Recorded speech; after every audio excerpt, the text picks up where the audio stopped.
The drumming of rain on the corrugated tin roof of the barracks at Fort Bragg, North Carolina, was the only sound I could hear. Everything else was silent. On the platform, a major general I'd never seen before was holding a single sheet of paper. My paper. "Whoever wrote this," his voice cut through the humid air like a razor, "will see me in my office afterward." My heart hammered to a stop. My entire 12-year career felt like it was dissolving in the damp southern air. But then, the reason I'd done it came into sharp focus. I saw Private Roth's bruised face in my mind. I heard the jeering laughter from the latrine. And I heard Sergeant Major Vance's voice from yesterday morning when he'd looked at me with pure contempt and asked, "What's the matter, Lauren Kelly? That time of the month." That was the sentence. That was the humiliation that had put the pen in my hand. Next to me, Vance ground his teeth. His voice was a low hiss, just loud enough for me to hear. "Some son of a bitch is gonna pay for this." He had no idea the son of a bitch was the woman standing right beside him. And he was right. I knew I was about to pay a very high price. Every step from the parade ground to the command headquarters felt like my boots were filled with lead. I could feel hundreds of pairs of eyes boring into my back. The whispers had started, a low buzz like angry hornets that you could feel more than you could hear. The rain had stopped, but the air was still thick enough to taste, heavy with the smell of wet asphalt and dread. My dread. I walked past Captain Briggs. He didn't even look at me, didn't offer a word of support, or even a nod of acknowledgement. His gaze was fixed on some distant point only he could see, his jaw set like concrete. I knew that look. It was the look of a man doing rapid, silent calculations, figuring out how to throw me under the bus in the most efficient way possible, how to position himself as a loyal officer blindsided by a rogue NCO. He was already drafting the report in his head. Sergeant Major Vance was waiting at the door to the command suite, leaning against the doorframe with his arms crossed over his barrel chest. A smug, knowing smirk played on his lips. "Good luck," he drawled, the words dripping with the exact opposite sentiment. He was enjoying this. This was his system, his world, and I had dared to challenge it. My failure would be his victory. I didn't reply. I just clenched my fist inside my jacket pocket, my knuckles pressing hard against the fabric. I focused on that small, sharp pain. It was real. It was something to hold on to. I pushed open the heavy oak door and stepped into the room that would decide my fate. General Roth's office was vast and intimidatingly quiet. The air was heavy with the scent of old mahogany and worn leather, the smell of institutional power that had existed long before I was born and would exist long after I was gone. He sat behind his desk, a broad expanse of polished wood that looked like an aircraft carrier. He wasn't a man. He was a monument, an emperor on his throne. I snapped to attention, my back ramrod straight, my eyes fixed on the wall behind his head, preparing to receive my sentence. But then my eyes caught on the one thing that didn't belong. Amidst the perfectly aligned pens, the classified folders, and the military commendations, there was a single object that was purely civilian: a silver-framed photograph. It showed a 19-year-old kid in a black t-shirt for the Killers, his arm slung casually over the general's shoulders. They were both beaming, a genuine, unguarded happiness radiating from the picture. The kid had messy brown hair, that innocent, almost goofy grin that hadn't yet been hardened by the realities of the world. It was Evan Roth. The air in my lungs turned to ice. My chest constricted with a force so powerful I thought my ribs would crack. Every scenario I'd rehearsed in my head, every defense I'd prepared, every ounce of defiance I had mustered, it all evaporated into nothing. This changed everything.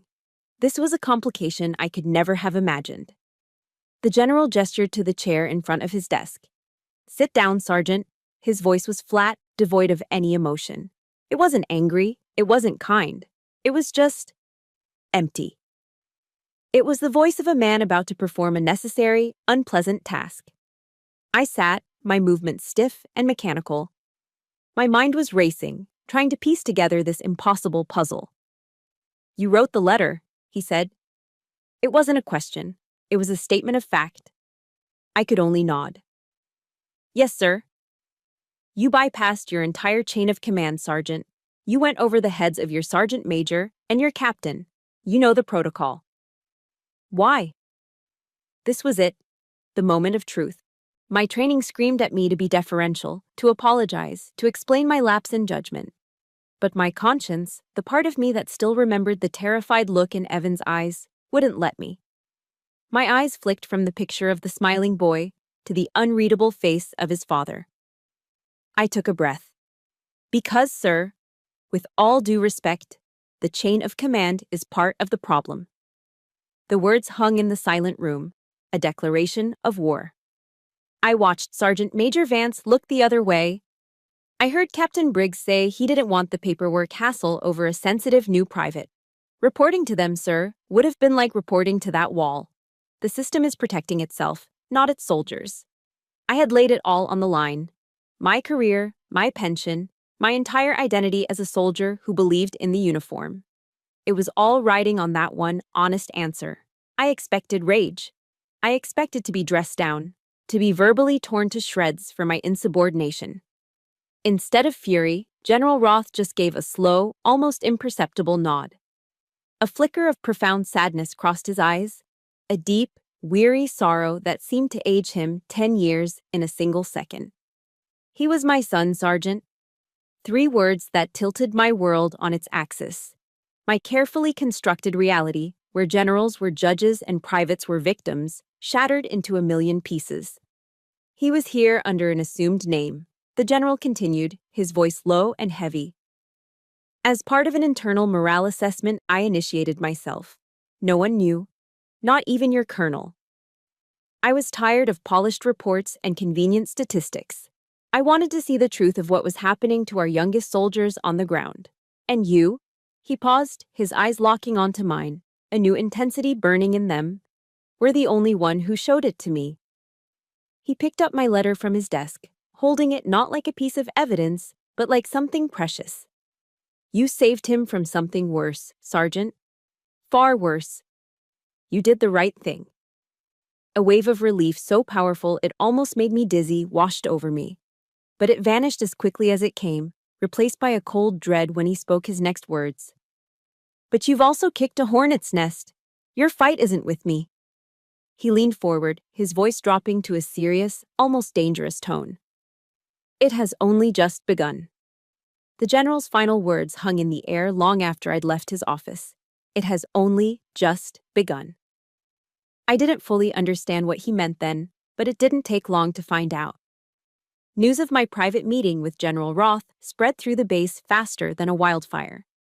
No one knew the details, of course. The military is an organism that thrives on secrecy and speculation. But they didn't need the details. All they knew was that I, a staff sergeant, had been called into the general's office after an anonymous letter was read aloud, and that I had walked out with my career inexplicably intact.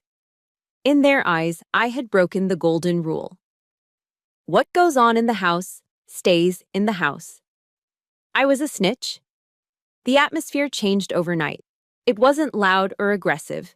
It was something colder, more insidious. The next day in the mess hall, I sat down at one of the long tables with my tray. The chatter, a familiar and constant hum of complaints about food and weekend plans, slowly died out around me. The young soldiers I'd mentored, privates whose marksmanship I'd personally corrected, suddenly found the pattern on the linoleum floor fascinating. They avoided my eyes. One of them, a kid named Peterson, needed the salt. He was sitting right next to me. Instead of asking, he reached across the table and gestured to another soldier, who then slid the salt shaker right past my plate to him, as if I were a ghost, a vacant space at the table. It was a systematic, silent shunning. It hurt more than any reprimand ever could. I was surrounded by hundreds of people in the same uniform as me, and I had never felt so completely alone. The next day, the retaliation became more direct. Sergeant Major Vance cornered me. He didn't do it in the office or on the training grounds. He called me into the supply depot, a place that was dimly lit and smelled of dust, canvas, and old cosmoline. As soon as I was inside, he slammed the heavy metal door shut, the sound echoing in the cramped space.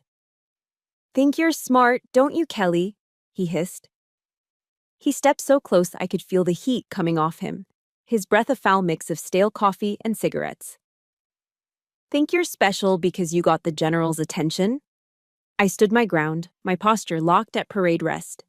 Let me tell you something, he said, poking a thick finger into the air between us. In this world, that doesn't make you protected. It makes you a target. He took a step back, his eyes raking over me with a look of pure disgust, as if I were something he'd scraped off his boot. You broke faith with these soldiers, with your unit. You're not one of us anymore. You're a problem. And problems, he paused, letting the threat hang in the dusty air, get solved. A shiver went down my spine, cold and sharp, but I refused to let him see it. I met his gaze without flinching and held it until he finally grunted in frustration and jerked the door open. I walked out, the unspoken threat clinging to me like the smell of motor oil. The final blow came that Friday night. The first Friday of every month, our unit had a traditional BBQ at the recreational area by the lake. It was an informal thing, a chance to unwind, drink a few beers, and build camaraderie.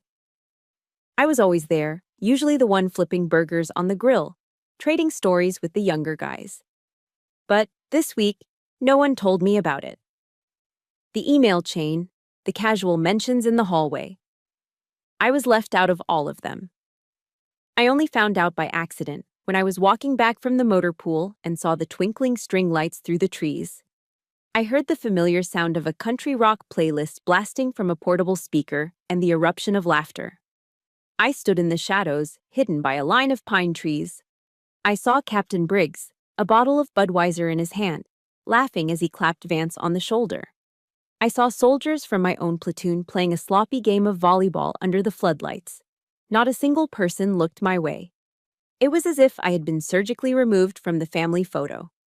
I watched them for a long time, feeling like a hungry kid staring through a restaurant window at a warm, happy family dinner I wasn't invited to. That feeling, that sting of being erased, was the sharpest pain of all. Defeated, I turned back toward the empty barracks, deciding to just go to the office and lose myself in a mountain of paperwork. The company headquarters was deserted, the silence broken only by the low hum of a fluorescent light overhead. As I was sorting through a stack of training reports, the door creaked open. It was Chief Warrant Officer Lam, the quiet second-generation Vietnamese-American woman who ran our records division. She was famously reserved, a woman of few words. She didn't say a thing. She simply walked over to my desk and placed a steaming ceramic mug of coffee beside my keyboard. She gave me a single, brief look. But it was a look of profound understanding. Then, just as silently, she turned and left. I stared at the mug for a moment, confused. Then I saw it. Tucked underneath was a small yellow sticky note. My hand trembled slightly as I picked it up. Written in neat, precise handwriting was a single sentence. A tree that stands alone against the wind grows the deepest roots. It wasn't an order. It wasn't advice. It was acknowledgement.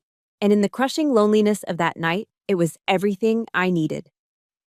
The anonymous support from Chief Lamb was a single candle in a growing darkness. I knew the hornet's nest General Roth had warned me about was buzzing, and I didn't have to wait long for the first sting. It came in the form of a summons. A formal meeting with Captain Briggs and our battalion commander, Colonel Donar. General Roth was not on the attendee list. This was their home turf. The conference room was cold, the air conditioning cranked up to an Arctic level that had nothing to do with the North Carolina heat. The air was thick with a hostility so palpable you could almost see it. They sat on one side of a long, polished veneer table that reflected the harsh fluorescent lights from above. I sat on the other, alone. Briggs began, his voice a carefully modulated monotone, as if he were reading an indictment. Staff Sergeant Kelly, your actions, while perhaps well-intentioned, have bypassed established protocols and undermined the chain of command. This sets a dangerous precedent. Colonel Donar, a man with a stern face and impatient eyes, picked up the thread without missing a beat. His tone was patronizing, like a disappointed father scolding a child. We don't run an army on feelings, Sergeant. We run it on orders and discipline. Your personal judgment is not a substitute for the structure that holds this entire institution together. They weren't accusing me of a crime. They were lecturing me, carefully reframing my deliberate action as some kind of emotional, feminine outburst. They were trying to shrink me, to reduce my stand to a footnote in a file. I kept my hands clasped behind my back, my posture rigid, my voice even when I finally spoke. Sirs, I followed my conscience when I believed the system was failing to protect one of its own soldiers. My words were met with a stony silence. The meeting was over. It was never a discussion. It was a pronouncement. A few days later, the real attack began. It was a masterpiece of bureaucratic warfare. I received a notice for an unscheduled performance review. My entire record for the past 6 months was to be audited. The man assigned to conduct this audit was, of course, Sergeant Major Vance. He savored every moment of it. He sat in my office, poring over every document, every report, every single piece of paper with my name on it. He flagged a readiness report that I had filed 5 minutes past the deadline 3 months ago. He circled a single typo in a 20-page inventory memo. These were insignificant details that, in the normal course of operations, would have been completely ignored. Now, they were being documented with meticulous care, compiled into a growing dossier of my alleged incompetence. "Seems like your focus has been slipping lately, Kelly," Vance said, a satisfied gleam in his eyes. He leaned back in his chair, trying to look concerned. "Maybe a high-pressure, frontline role isn't the best fit for you anymore." I knew exactly what was happening. They weren't just retaliating. They were building a paper trail. They were creating a perfectly legal, officially documented excuse to remove me. The results of the review came swiftly. I wasn't demoted. I wasn't formally disciplined. That would have been too obvious, too open to appeal. Instead, I received new orders. Captain Briggs delivered them himself, though he couldn't bring himself to meet my eyes, focusing instead on a point on the wall just over my shoulder. "For the good of the unit," he said, the corporate speak sounding hollow and rehearsed, "you're being reassigned, effective immediately, to the Internal Archives and Logistics Division." It was a paper prison, a bureaucratic graveyard. It was the place they sent NCOs who were counting the days to retirement, or the ones command wanted to make disappear. My new office was a windowless room in the basement of the administration building, filled with rows of drab, gray metal filing cabinets that hadn't been opened since the Cold War. The air smelled of decaying paper and dust. My new job was to digitize decades-old personnel files. A solitary, mind-numbing, meaningless task designed to crush the spirit. They weren't firing me. They were burying me alive. As I packed my personal belongings from my desk into a single, standard-issue cardboard box, no one came to say goodbye. The soldiers I'd trained, the men and women I'd shared meals and miserable field exercises with, all found reasons to be somewhere else. I saw them from the corner of my eye, watching from a distance. A few looked guilty, but most just looked relieved. The problem was being solved. Carrying my box, I walked out of the company office for the last time. As I passed the hallway, I saw Briggs and Vance talking near the coffee machine. Briggs clapped Vance on the shoulder, a gesture of camaraderie. "Good work," Briggs said, his voice low but clear. "Things are back to normal now." Normal. The word echoed in my head as I walked down the sterile corridor. The abuse, the cover-ups, the cruelty, the silence. That was their normal. And I, the person who had tried to disrupt it, was the abnormality. An error to be filed away, locked in a drawer in the basement, and forgotten. To preserve their rotten peace. Weeks bled into one another in that windowless crypt. My world shrank to the monotonous hum of the industrial scanner, the dry, chemical scent of aging paper, and the endless rows of gray metal cabinets. Time ceased to have meaning. I was on the verge of accepting my fate, of finally believing that they had won. They had successfully erased me. Every day, like clockwork, Chief Warrant Officer Lamb would appear with a hot mug of coffee, placing it on the corner of my desk without a word. Her silent presence was my only link to the world above, a brief, 5-second reminder that I still existed. Her visits were a lifeline I hadn't even realized I was clinging to. Then, one afternoon, something changed. She placed the coffee down, but instead of leaving immediately, she hesitated. She leaned in slightly, her voice barely a whisper, just loud enough to cut through the scanner's drone. "Chief Morales in personnel," she said, her eyes fixed on the door behind me. "He's retiring at the end of the week. He knows things. Maybe you should talk to him before it's too late." It was the first piece of advice she had ever given me, and in the suffocating silence of my tomb, it felt like a rescue flare. I found Chief Warrant Officer Morales in his office later that day. He was surrounded by cardboard boxes in various states of being packed.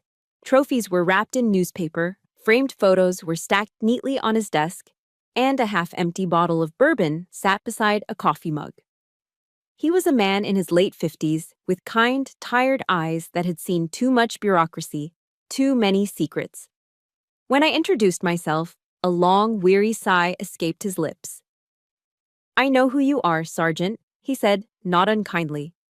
He gestured to a stack of boxes as if to say, "See, I'm busy." At first, he refused to talk. "I'm 3 days from freedom, kid," he said, shaking his head. 3 days. I don't want any trouble." He started telling me about his wife, about their plans to move down to Florida, about a house they'd bought near the coast in Sarasota. He spoke of learning to fish, of walking on the beach every morning. He wasn't talking to me, he was trying to convince himself. He was reminding himself of the price of silence and how that price was peace. I didn't give up. I let him finish, and then I changed the subject. I didn't talk about my career or what they'd done to me. I talked about Evan Roth.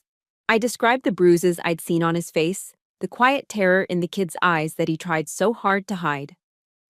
I told him how the other soldiers treated him like a stray dog they could kick for sport.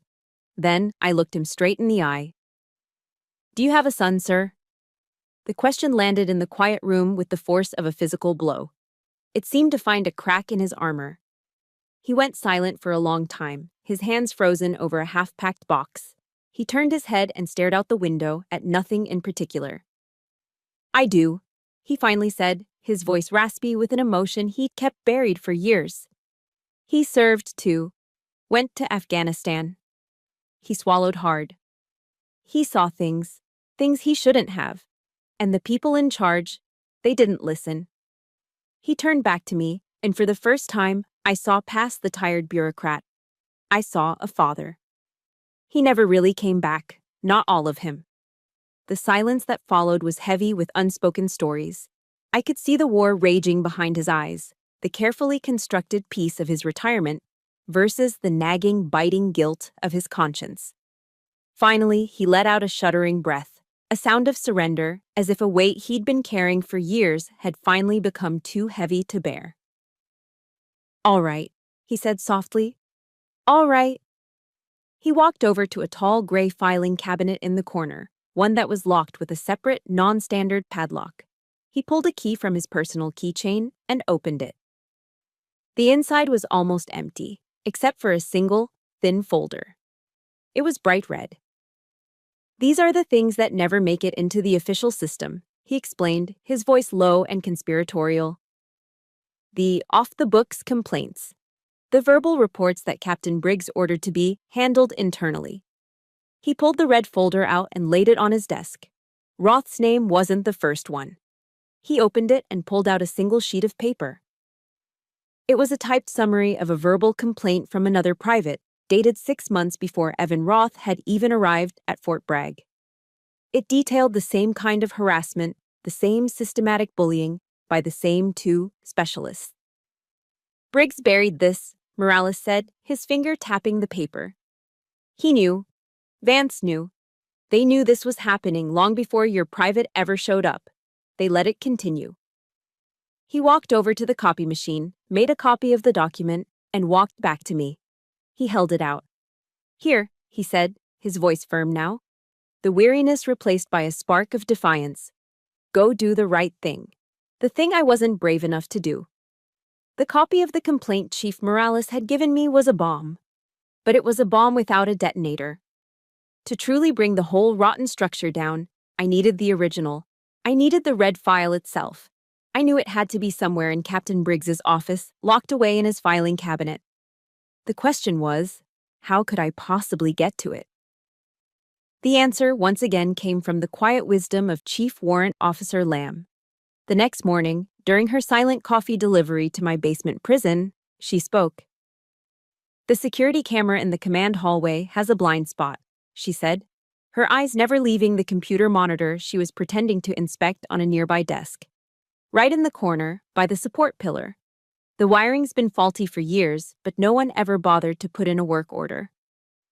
She paused, then added, "He has a base-wide security briefing every Thursday night, 2100 hours. His office will be empty." She didn't ask what I was planning. She didn't need to. She simply gave me an opportunity, a window. It was a quiet act of trust, a silent partnership forged in the face of corruption. I knew I couldn't let her down. Thursday night arrived with a heavy, humid stillness. I changed out of my uniform and into a set of dark sweats, my heart pounding a frantic rhythm against my ribs. The base at night is a different world, a landscape of long shadows and strange, echoing sounds. Every rustle of leaves, every distant rumble of a truck, sent a jolt of adrenaline through me. I slipped into the command building, hugging the walls, my breath held tight in my chest every time I heard the faint sound of footsteps in a distant corridor. I found the blind spot Lamb had described, a perfect pocket of shadow cast by a thick concrete pillar. From there, I could see the door to Briggs's office, 50 feet down the hall. The corridor was empty. I moved quickly, silently, my sneakers making no sound on the polished floor. At the door, I pulled out the small lock-picking set I'd learned to use back in a basic intelligence course years ago, a skill I never thought I'd use. My hands were slick with sweat. The tiny metal tension wrench felt cold and alien in my trembling fingers. I inserted it into the lock, applying gentle pressure. Then I slid in the pick, feeling for the tumblers. The silence of the hallway was absolute, making every tiny scrape of metal, every soft click, sound like a gunshot in my ears. One pin set, then another. My heart was in my throat. Finally, after an eternity, I felt the last tumbler give way with a soft, final thunk.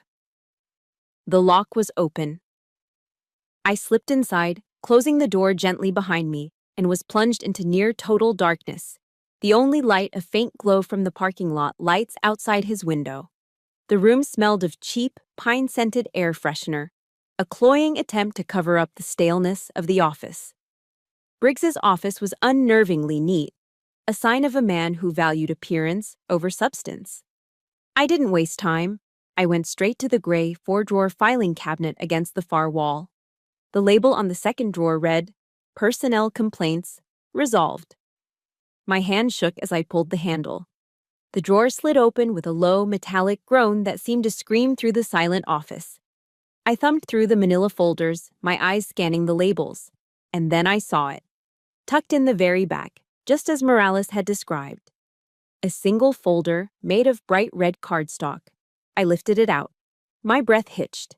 Inside was the original complaint from the young private, far more detailed and damning than the copy I had. But it was the document stapled to the inside cover that made the blood freeze in my veins. It was a bright yellow post-it note. There were 2 distinct sets of handwriting on it. The first was the angry, sharp scrawl of Sergeant Major Vance.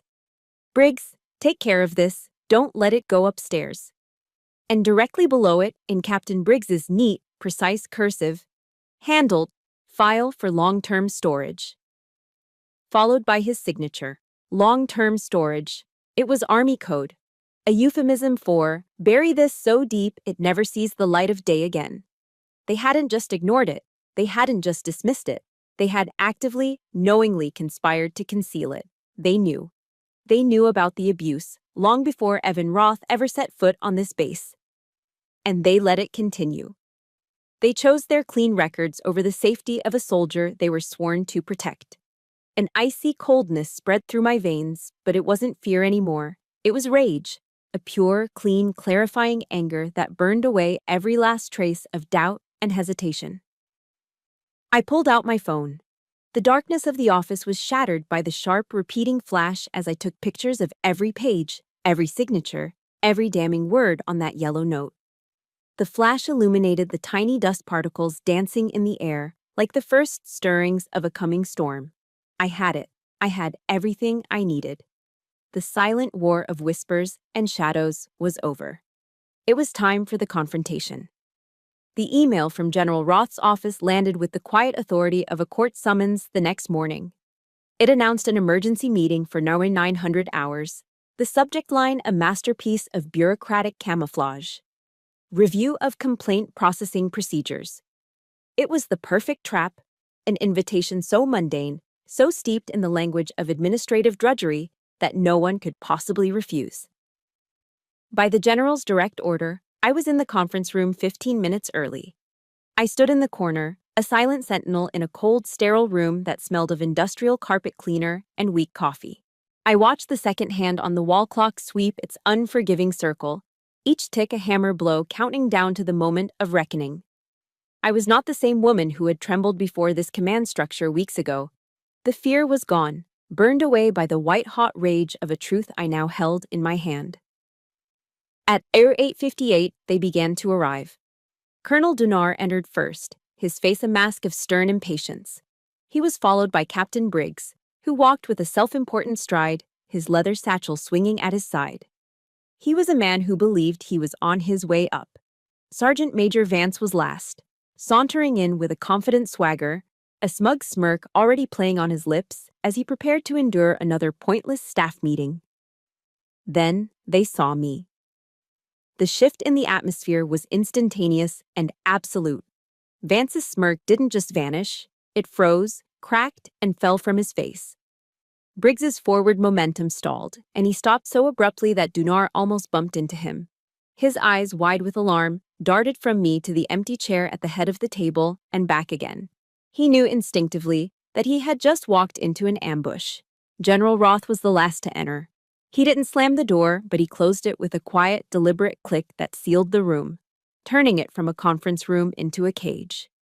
He took his seat and let the suffocating silence hang in the air for a long moment before speaking, his voice calm and even. "Captain Briggs," he began, "please update us on the current effectiveness of our internal complaint system." It was a testament to Briggs's political instincts that he recovered so quickly. He cleared his throat, straightened his uniform jacket, and launched into his prepared lies, completely oblivious to the fact that the jaws of the trap were already closing. "Sir, the system is robust and effective," he said, his voice regaining its smooth, confident tone. "It ensures that every soldier's concerns are heard and addressed in a timely and professional manner, maintaining full confidence in the chain of command." General Roth nodded slowly, his expression unreadable. "Is that so?" he said, the question hanging in the air. He turned his gaze to me. "Staff Sergeant Kelly, perhaps you could provide us with a recent example of that effectiveness." That was my cue. I stepped forward from the corner, my movements measured and precise. I felt their eyes on me, burning with a mixture of confusion and hate. I connected my phone to the overhead projector. The screen flickered and the projector whirred to life. The first image I displayed was the cover of the bright red folder, the words, "Internal Review," stark against the crimson background. A collective, sharp intake of breath sucked the oxygen from the room. I saw Colonel Dunyar shift uncomfortably in his chair. Briggs's face had gone completely pale. He looked like a man who had just seen a ghost. I said nothing. I let the evidence deliver the testimony. With a tap on my phone's screen, I moved to the next image. The detailed, desperate, typed-out complaint from the young private, dated 6 months prior. The room was so quiet I could hear the frantic pounding of my own heart. Next, the yellow post-it note, magnified to fill the entire wall. Vance's angry, jagged handwriting screamed from the screen. "Briggs, take care of this. Don't let it go upstairs." I saw Vance's knuckles turn white where he gripped the edge of the polished table. Then, the final image. The kill shot. Captain Briggs's neat, self-assured cursive, right below Vance's scrawl, "Handled. File for long-term storage." And beneath it, his unmistakable signature. I let the image burn into the wall, a digital scar branding them for their sins. Then I turned off the projector and stepped back into the shadows, My work done. General Roth turned his head, his gaze landing on Briggs with the force of a physical blow. His voice was no longer calm. It was as cold and sharp as broken glass. Captain, he asked, the words slicing through the silence, what is your definition of heard? Is it burying a young soldier's cry for help to keep your own promotion file clean? Briggs's mouth opened and closed, but no sound came out. He was flailing, his composure shattered into a million pieces. Sir, that was an internal disciplinary matter. I was trying to protect the unit's cohesion. He was spouting the empty, meaningless jargon of a man with no honor left.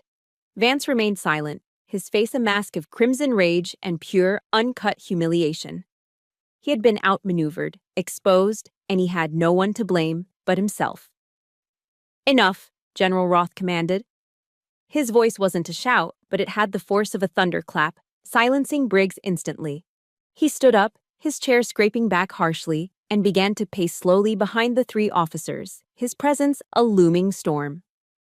The strength of this army is not measured in perfect reports or clean records, he said, his voice ringing with a righteous fury that seemed to shake the very walls. It is measured in trust. The sacred trust that when a soldier is in danger, their leaders will listen. That when they are hurting, their leaders will protect them. You, he said, his gaze sweeping over them like a fire, have betrayed that trust for your own convenience. He stopped directly behind Briggs, who sat frozen, staring straight ahead. Staff Sergeant Kelly violated protocol, it's true. Her actions did not endanger a single life. Her actions did not damage a single piece of government property. Roth leaned down, his voice dropping to a low, devastating whisper meant for everyone to hear. The only thing endangered here, Captain, was your pride. He straightened up and turned to me, and the hardness in his eyes softened, replaced by a look of profound respect. You did what a soldier is supposed to do, he said, his voice clear and strong. You put your teammate before your career. That is honor. The room was as silent as a grave. The war was over. After the meeting, I didn't go back to the basement. I didn't go anywhere. I just walked, aimlessly. The storm had broken, leaving the North Carolina air feeling scrubbed clean and cool. The scent of rain-soaked pine and damp earth filled my lungs. I had won. Briggs and Vance were finished. Justice, in its own brutal, bureaucratic way, had been served. But I didn't feel victorious. There was no surge of triumph, no satisfying rush of vindication. There was just a hollow space, an unnerving quiet in my own head.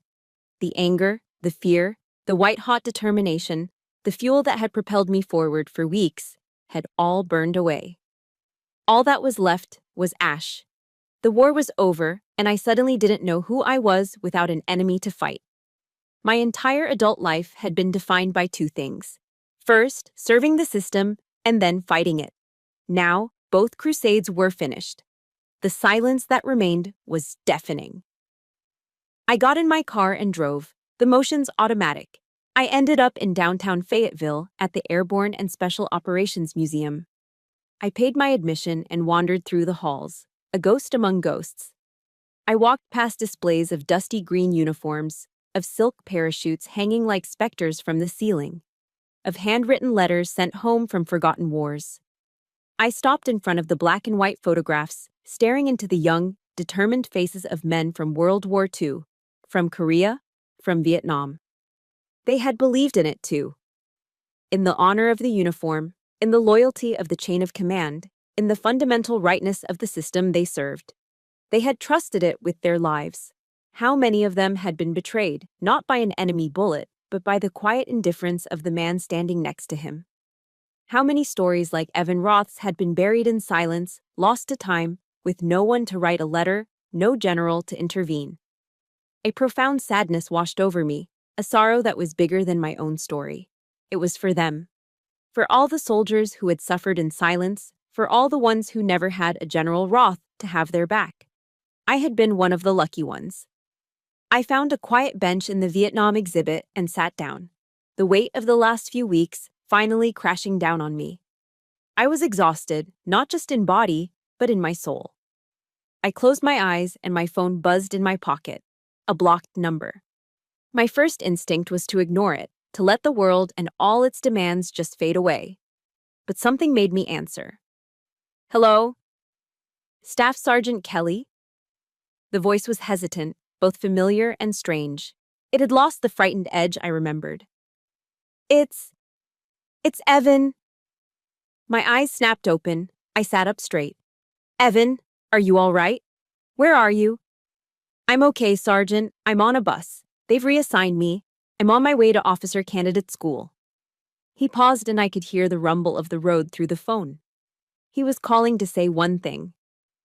I wanted to say thank you, he said, his voice thick with emotion. You didn't look away. You didn't give up on me. You showed me what a real soldier is supposed to be. We didn't talk for long. We didn't need to. But that short, simple call was like a ray of sunlight breaking through a thick layer of clouds. It was a stark reminder of what this had all been about. Beyond the fight with the system, beyond the bureaucratic maneuvering and the ugly power plays, there was a person. A 19-year-old kid who had been protected. A good kid who was now on his way to becoming a leader himself. That night, I drove out to Smith Lake on base. The water was perfectly still, a black mirror reflecting the infinite blanket of stars above.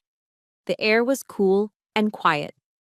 I sat on the edge of a wooden dock, my legs dangling over the dark water, and I knew I had a choice to make. Two roads stretched out before me.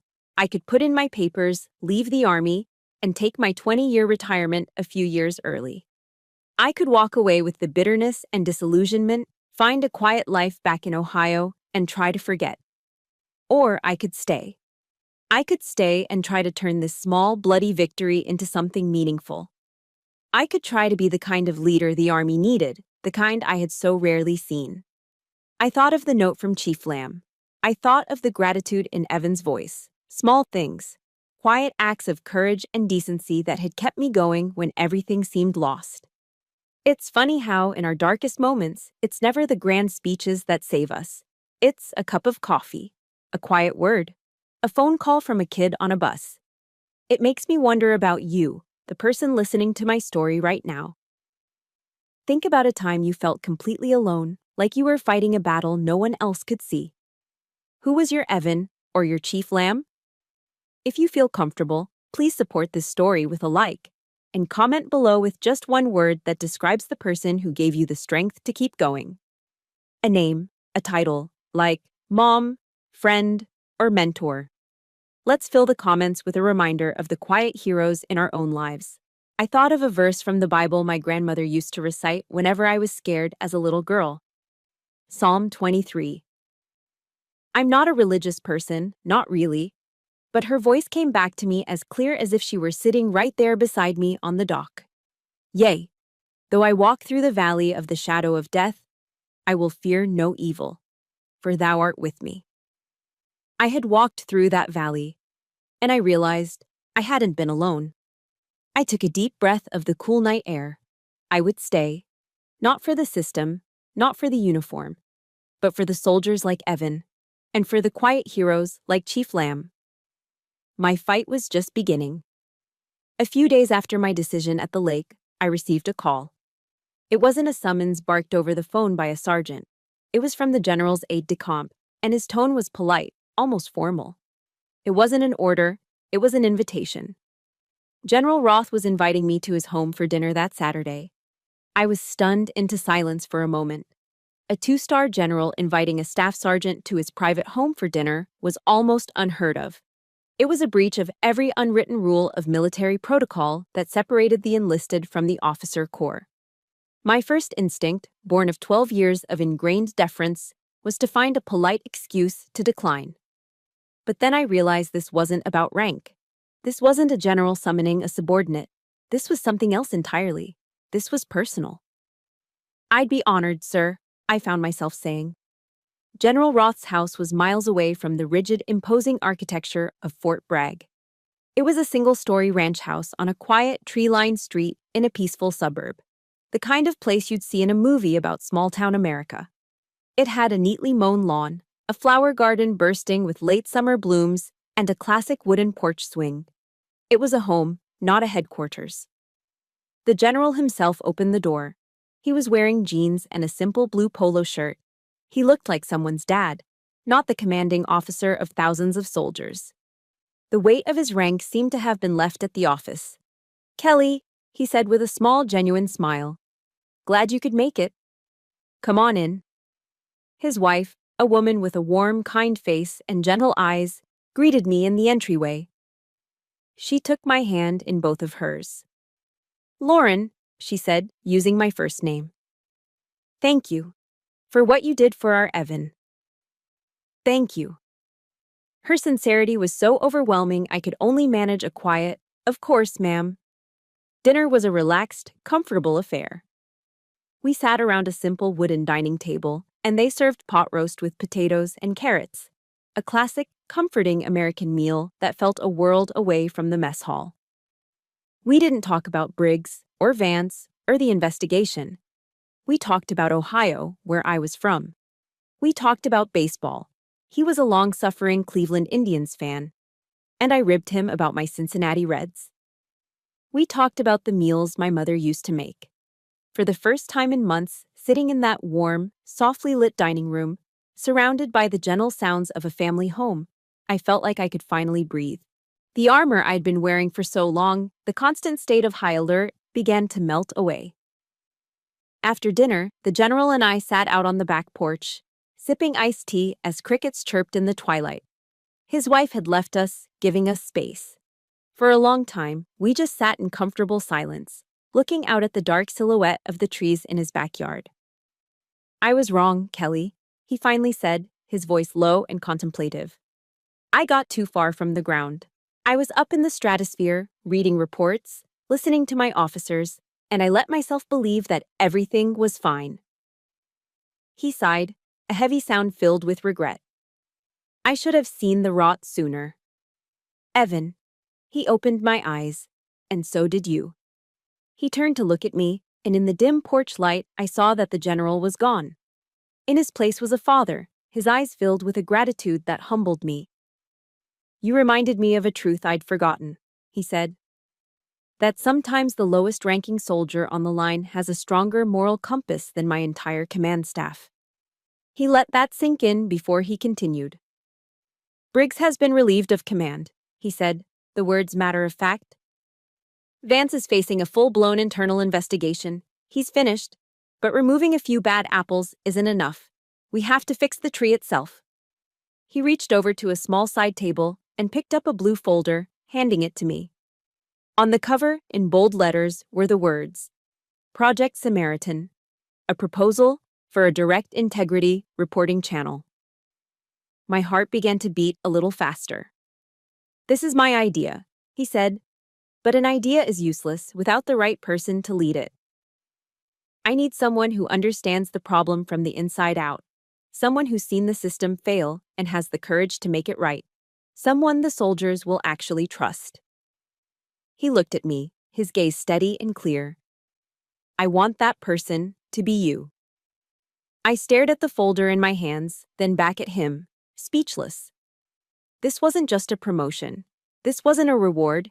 It was a recognition. It was a mission. It was a purpose.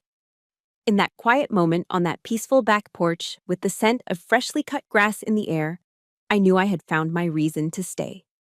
My new office, the headquarters for Project Samaritan, had a large window. After months spent in the suffocating silence of the basement, that window felt like the greatest luxury in the world. It looked out over the main parade ground, and I could see the soldiers marching, the Humvees rolling past, the daily pulse of life at Fort Bragg. I was no longer buried beneath it. I was a part of it again. With the new office came a new rank. I was Sergeant First Class Kelly now. But the change was more than just a new title or a room with a view. The entire atmosphere on the base felt different. The heavy, oppressive silence that had followed the initial incident had been replaced by conversation. In the mess hall, soldiers were actually talking, not just whispering. The younger privates walked with their heads held a little higher, a little less fear in their eyes. The fear of a system that would chew them up and spit them out had lessened, replaced by a fragile, tentative hope. A few of the soldiers who had actively avoided me, the ones who had passed the salt shaker as if I were invisible, now went out of their way to greet me. A morning sergeant here, a respectful nod there. One of them, a young specialist, even stopped me to ask for advice about re-enlistment. He didn't mention what had happened. No one ever did. But I saw a new kind of respect in his eyes, not just for my rank, but for what I had done. I wasn't the snitch anymore. I was the one who had dared to speak up. A few months into my new role, General Roth asked me to speak to the latest graduating class of new recruits. I stood on the auditorium stage, looking out at the sea of hundreds of young, eager faces, their uniforms crisp, their futures stretching out before them. I didn't talk to them about regulations or the Uniform Code of Military Justice. I didn't lecture them about protocol. Instead, I told them a story. I told them about a nameless soldier who was once faced with an impossible choice: follow a direct order or follow their conscience. I talked about the heavy price of silence and the immense power of a single voice speaking the truth in a room full of people who refused to hear it. I ended my speech by looking out at all those hopeful faces. "This uniform doesn't grant you power," I said, my voice clear and steady. "It grants you responsibility. The responsibility to protect the person to your left and the person to your right, not just from the enemy on the outside, but from the darkness that can sometimes grow on the inside. Be brave enough to be the leader you would want to follow." One afternoon, a letter arrived at my office. It was a real letter, on paper, with a postmark from Fort Benning, Georgia. It was from Evan. He was a second lieutenant now. He wrote about the challenges of officer candidate school and how he was trying every day to become the kind of leader his future soldiers could trust. Near the end of the letter, he had written a line that made my breath catch in my throat. "Every time I have to make a tough call, a decision where the right answer isn't clear, I find myself asking one question. What would Sergeant Kelly do? Thank you for being my compass." Tucked inside the envelope was a photograph. It showed Evan standing at attention in his new officer's dress uniform, the gold bar of his rank gleaming on his shoulders. The innocent, goofy smile he had in the picture on his father's desk was still there, but now it was tempered with a new confidence, a new resolve. I pinned the photograph to the bulletin board on my wall, right next to my window, where I could see it every day. The culmination of it all came during a formal battalion awards ceremony. At the end of the ceremony, my name was called. General Roth himself walked onto the stage. In front of the entire unit, he took the new rank insignia for Sergeant First Class and personally pinned them onto my uniform collar. He didn't make a long speech. He just leaned in close, his voice a quiet whisper meant only for me. "My father would have been proud of you." When I turned to face the formation, I didn't see the suspicious, resentful eyes that had haunted me for weeks. I saw admiration. I saw hope. I saw the beginning of something new. Later, when I received a copy of the official commendation for my permanent file, I noticed something unusual at the bottom. Below the official typed paragraphs, there was a handwritten note from General Roth himself. It read, "A leader's worth is not measured by the rank they hold, but by the positive change they create." Everything had changed. For the first time in a long time, I felt like I was finally home. A year passed. Project Samaritan, the small initiative born out of a quiet conversation on a back porch, had become a success story. It was implemented, tested, and proven to be so effective that it was now being used as a model for similar programs on bases across the country. My role in its day-to-day operations was done. I had handed the reins over to a capable young officer, and at my own request, I'd returned to the training division. It was where I felt I belonged, where I could make the most difference. But this time, I taught things differently. I still taught them how to shoot, how to navigate by compass, how to field strip a rifle in under 60 seconds. But I also taught them other things. I taught them how to listen, truly listen, to the soldier next to them. I taught them when and how to speak up. I taught them that their primary duty was to be decent human beings first and effective soldiers second, because you could never be the latter without first being the former. One day, I was at Charlotte Douglas International Airport, waiting for a delayed flight back home to Ohio for a weekend visit with my parents. I was standing in a crowded terminal, staring absently at the departures board, when I heard a familiar voice. "Sergeant Kelly, is that you?" I turned, and my eyes widened in disbelief. It was Chief Morales. He looked 10 years younger, with a healthy Florida tan and a relaxed smile that reached all the way to his eyes. He wasn't wearing a uniform. He was in a loud Hawaiian shirt and khaki shorts. He looked happy. He looked free. Before I could even respond, he closed the distance between us and wrapped me in a warm, surprising hug. "I read about you," he said, pulling back, his voice filled with a genuine, heartfelt pride. "About the project. You did it, kid. You really did it. You did the thing we were all too damn scared to do." Our conversation was brief. His flight to visit his grandkids in Denver was boarding. But that chance encounter, in the anonymous rush of an airport terminal, was a powerful reminder that the ripples of my actions had spread far beyond the confines of Fort Bragg, far beyond the people I knew. The circle truly closed a few months later. Second Lieutenant Evan Roth received his first duty station orders. He was assigned back to Fort Bragg, this time as a platoon leader. On his first day, he came to find me. We walked together across the same parade ground where my story had begun, the place that had once been his personal hell. "It's different now," he said, looking around, his officer's uniform immaculate. "The whole atmosphere. People talk to each other. They look out for each other. Because of you." He told me that during one of his first leadership training sessions with his new platoon, he had told them a story. An anonymous story about a staff sergeant who had risked everything to do the right thing for a young private. He said he used it to teach them about moral courage. The circle was complete. The victim had become the protector. The lesson had been passed on. My story was no longer just mine. It was now a part of his and a part of theirs. Tonight, I find myself standing on the same wooden dock by Smith Lake where I sat a year ago, lost and hollow. The water is just as still, the stars just as brilliant.